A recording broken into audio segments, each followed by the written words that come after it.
Digital जमाने में जल्दी अमीर बनने का सपना बहुत लोग देखते हैं।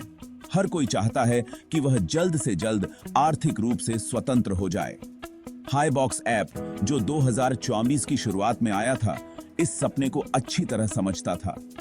इसने लोगों को एक ऐसा मंच दिया जहां वे अपने सपनों को साकार कर सकते थे। इसने लोगों को फाइनेंशियल फ्रीडम का रास्ता दिखाया और उन्हें एक नई उम्मीद दी। रोज की भागदौड़ से आजादी का मौका दिया। यह ऐप उन लोगों के लिए एक वरदान साबित हुआ जो अपने व्यस्त जीवन से कुछ राहत चाहते थे। हर दिन 1 से 5% तक रिटर्न का दावा करके हाईबॉक्स ने आसानी से अमीर बनने का एक खूबसूरत सपना दिखाया। यह वादा इतना आकर्षक था कि लोग इसे नजरअंदाज नहीं कर सके। तकनीक से वाकिफ नौजवानों से लेकर रिटायर हो चुके लोग जो थोड़ी और कमाई करना चाहते थे, हजारों लोग इसके जाल में फंस गए। हर कोई इस मौके को हाथ से जाने नहीं देना चाहता था। एक बेहतर भविष्य के वादे पर लुभाकर उन्होंने ऐप डाउनलोड कर लिया। उन्हें लगा कि यह उनकी जिंदगी बदलने का मौका है। उन्हें क्या पता था कि वे एक सोची समझी चाल में फंस रहे हैं। यह एक ऐसा जाल था जिससे निकलना मुश्किल था। शुरुआती दिन किसी सपने के सच होने जैसे थे। लोग अपने निवेश पर अच्छे रिटर्न पाकर खुश थे। रिटर्न वादे के मुताबिक मिल रहा था, जिससे लोगों का विश्वास बढ़ता गया कि हाईबॉक्स के पास अमीर बनने की चाबी है। यह विश्वास दिन ब दिन मजबूत होता गया। सोशल मीडिया पर लोगों के अच्छे एक्सपीरियंस और फेमस लोगों द्वारा प्रचार से यह तेजी से फैल गया। हर कोई इस ऐप के बारे में बात कर रहा था। दोस्तों ने दोस्तों को बताया, परिवारों ने अपनी बचत लगा दी। सभी इस सुनहरे मौके का फायदा उठाना चाहते थे। यह एक ऐसा मौका था जिसे कोई भी छोड़ना नहीं चाहता था। ऐप इस्तेमाल करने वालों की संख्या बढ़ती गई और इसके साथ ही इस चाल के पीछे बैठे लोगों का खजाना भी। यह एक ऐसा खेल था जिसमें हर कोई शामिल होना चाहता था, लेकिन इसके परिणाम बहुत ही खतरनाक थे। सुंदर इंटरफेस और तरक्की के वादों के पीछे हाईबॉक्स ने एक बहुत ही गहरा और काला सच छुपाया था। हाईबॉक्स ने एक काला सच छुपाया था। यह एक पोंजी स्कीम थी जो लोगों को धोखा देने के लिए बनाई गई थी। यह एक पोंजी स्कीम थी जिसमें नए निवेशकों का पैसा पुराने निवेशकों को चुकाने के लिए इस्तेमाल किया जाता था। यह चाल नए निवेशकों पर निर्भर करती है ताकि पुराने निवेशकों को पैसा चुकाया जा सके। नए निवेशकों का पैसा पुराने निवेशकों को दिया जाता था। जो पैसा लगाया जाता है वह वास्तव में किसी व्यापार से मुनाफा नहीं कमाता है। हकीकत में कोई असली व्यापार नहीं था। इसकी बजाय इसे बस इधर से उधर घुमाया जाता है, जिससे मुनाफे का भ्रम पैदा होता है। यह एक जाल था। हाईबॉक्स की शुरुआती सफलता बस एक चारा थी जिसका मकसद ज्यादा से ज्यादा लोगों को अपने जाल में फंसाना था। यह एक सोची समझी चाल थी।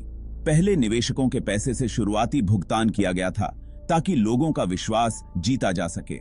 यह विश्वास ही उनकी सबसे बड़ी ताकत थी।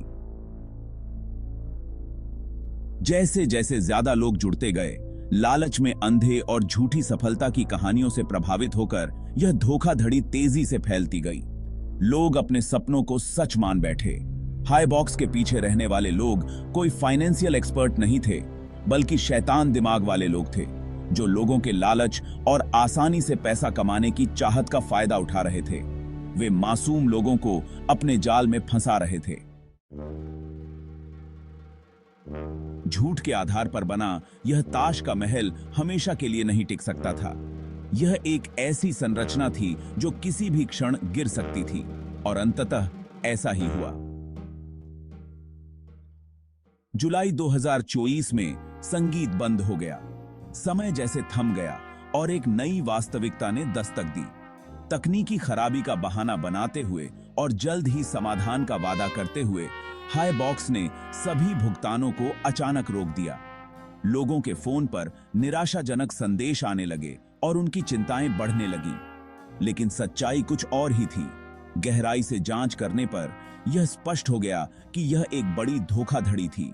नए निवेशकों का आना बंद हो गया था और पूंजी स्कीम जो टिकाऊ नहीं हो सकती ढह गई। यह एक श्रृंखला प्रतिक्रिया की तरह था, एक के बाद एक सब कुछ गिरता चला गया।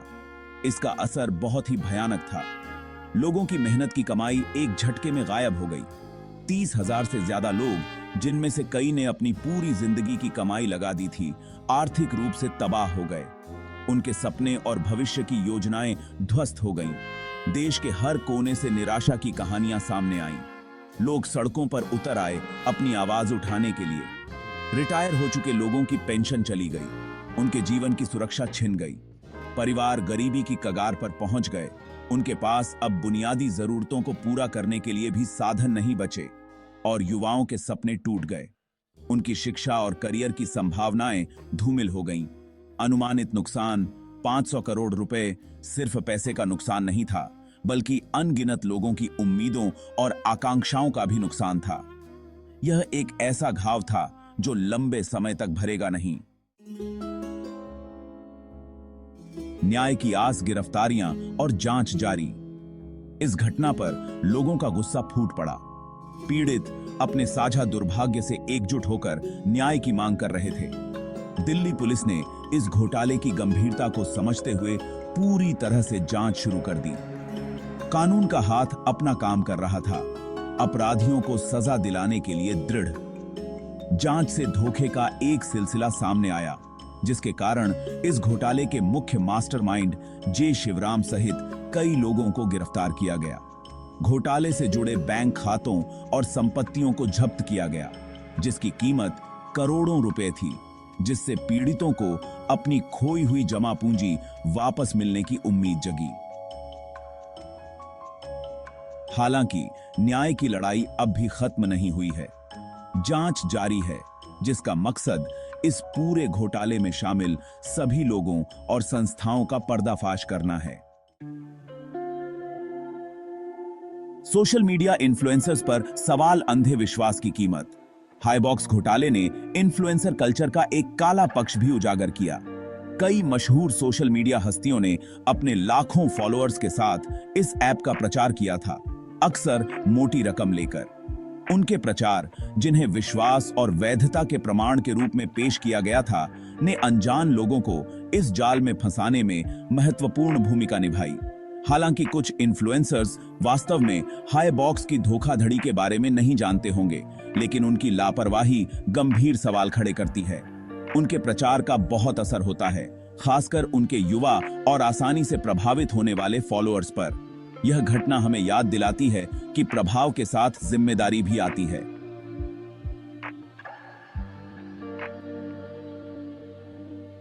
ऑनलाइन प्रचार की दुनिया में ज्यादा पारदर्शिता और जवाबदेही की जरूरत पर जोर देती है।